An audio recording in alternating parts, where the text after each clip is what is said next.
It's about சினிமால எந்த இப்படி நினச்சி பார்க்க பண்ண முடியும் பார்த்தீங்கன்னா, பிக் பாஸ் சீசன் 8ஓட இப்போ லைவ் ஸ்ட்ரீமிங்கில வந்து பார்த்தீங்கன்னா, ஃபைனலி ஒரு விஷயத்த வந்து அப்பாடா! இப்போயாவது கண்டுபிடிச்சாங்களே அப்படிங்கிற மாரி இருந்தது. என்ன விஷயம் அப்படின்னு பார்த்தீங்கன்னா, நேத்து வந்து விஷாலும், அருண் பிரசாத்தும் ஒரு கான்வர்சேஷன்ல வந்து பேசிட்டு இருப்பாங்க.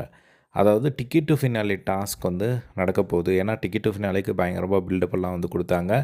ஸோ விஜய் சேதுபதி அந்த டிக்கெட்ட வந்து ரிவீல் பண்ண விதமாகட்டும், எல்லாருக்குமே வந்து ஒரு பெரிய ஒரு எக்ஸ்பெக்டேஷன் இருந்தது. பட் ஃபர்ஸ்ட் டாஸ்க்கே வந்து கொஞ்சம் லைட்டா வச்சனால, எல்லாருமே கொஞ்சம் டல்லா இருக்காங்க. நாளைக்கு ஹோப்ஃபுல்லி வந்து ஒரு டஃப்பான ஒரு டாஸ்க் இருக்கும் அப்படிங்கிறது எக்ஸ்பெக்ட் பண்ணப்படுது. ஸோ இப்போ என்ன ஆச்சு அப்படின்னு பார்த்தீங்கன்னா வந்து, அருண் பிரசாத் நேத்து எபிசோட் முடிஞ்ச உடனே வந்து டிக்கெட் டு ஃபினாலேவ பத்தி விஷாலுக்கு வந்து எக்ஸ்பிளைன் பண்ணும்போது, டிக்கெட் டு ஃபினாலே யார் வின் பண்றாங்களோ, அவங்க வந்து விஜய் சேதுபதி பக்கத்தில ஃபைனலிஸ்ட்டோட ஒரு பக்கம் வந்து அவரும் வந்து நிப்பாங்க. ஸோ 2 ஃபைனலிஸ்ட் ஸ்டேஜ்ல நிப்பாங்கல்ல, அதில ஒரு ஃபைனலிஸ்ட் வந்து யார் டிக்கெட் டு ஃபினாலே வின் பண்றாங்களோ அவங்க அப்படிங்கிற மாரி ஒரு தவறான புரிதல்ல வந்து விஷாலுக்கு வந்து அருண் பிரசாத் வந்து சொல்லிட்டு இருந்தாரு. அதுவும் வந்து விஷால் வந்து, "ஓ! அப்படியா?" அப்படின்னு சொல்லி கேட்டுட்டு இருந்தாரு.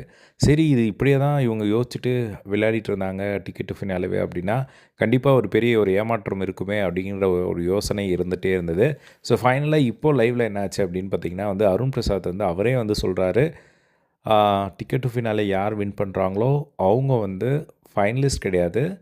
5 பேர் ஃபைனல் வீக்கு போவாங்க. 15த் வீக் கன்ஃபார்ம் அவ்வளோதானே தவிர, ஸ்டேஜ்ல போய் நிற்கிறது அப்படி கிடையாது. நான் உன்கிட்ட தானே சொன்னேன் விஷால் அப்படின்னு சொல்லி, ஆமாமா. ஆனா அது அப்படி கிடையாது. ஃபைனல் வீக்கு ஒரு 5 பேர் போவாங்க. அதில ஒன் ஆஃப் த கண்டஸ்டன்ட் நீ அவ்வளோதானே தவிர, அது ஃபைனல் ஸ்டேஜ்ல போய் நிற்கிறதெல்லாம் கிடையாது அப்படிங்கிற மாரியான ஒரு புரிதல் இப்போ ஃபைனலா வந்தது வந்து பார்க்க முடிஞ்சுது. அதுக்கப்புறமா வந்து இப்போ அந்த ஒரு டாஸ்க்ல வந்து அருண் ஓடி போய் நின்னார்ல, அது எப்படி அப்படிங்கிறத வந்து எக்ஸ்பிளைன் பண்ணாரு ஆக்சுவலா. அவர் வந்து இப்போ ஒரு பக்கம் வந்து பார்த்தீங்கன்னா, அருணுக்கு வந்து லைட்டா அந்த இது தூக்கிட்டு இருந்தது வந்து பார்க்க முடிஞ்சது. ஸோ, அதில பார்த்துட்டார் அப்படிங்கிற மாதிரியான ஒரு விஷயம் சோஷியல் மீடியால வந்து போயிட்டுருக்கு. பட் அந்த உள்ள ஒரு கண்ணாடியும் வந்து இருந்தது.